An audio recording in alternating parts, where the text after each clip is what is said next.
Almost 10 years we came out with the baseball training sock, and we have had thousands of people order it.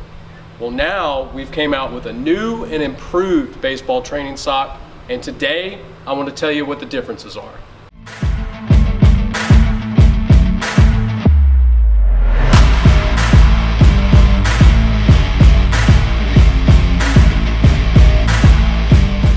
So the first and the biggest change that we made was we listened to our customers.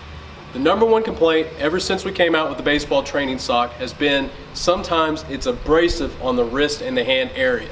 And that's because we went with a very durable material on the sock so that it would last a lot longer.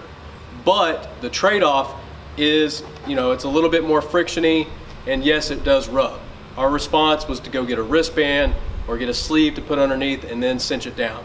Well, now we've added a lining, a soft lining where the hook and loop, the cinching mechanism is, so now you can actually get the best of both worlds. The comfort of the lining, but the durability of the material of the sock is still the same. So the second major change that we made was in the actual length of the sock. You can see here, this one, the new one, is significantly shorter.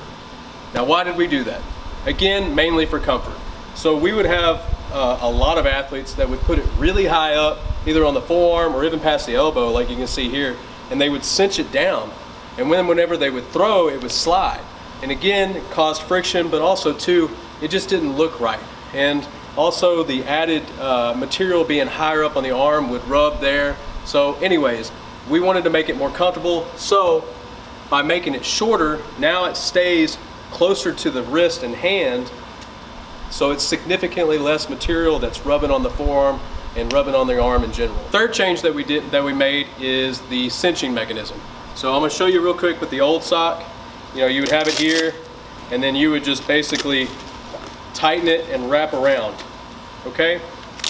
Really didn't have a whole lot of issues with that, but because we added the lining in this new sock, we needed something that would make it a little tighter if we could. And so we added this little loop on the end, and you feed it through the loop, and then you apply pressure the other way to tighten.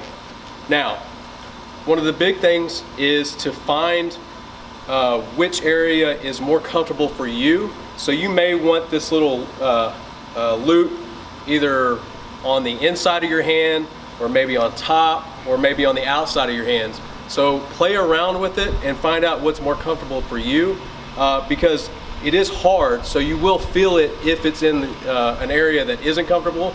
But I have found several locations on my arm that I don't even feel it at all. All right, and the last thing is, it's not really a change that we made, but we had a lot of requests to remove the finger loop that's inside here. And honestly, we kept the finger loop for people that want to and are used to using the finger loop. But if you don't want to, you don't have to. With this new cinching mechanism, there's no real need for it. So whatever's more comfortable for you, this is how it works. Cinch it down nice and tight. Let it fly.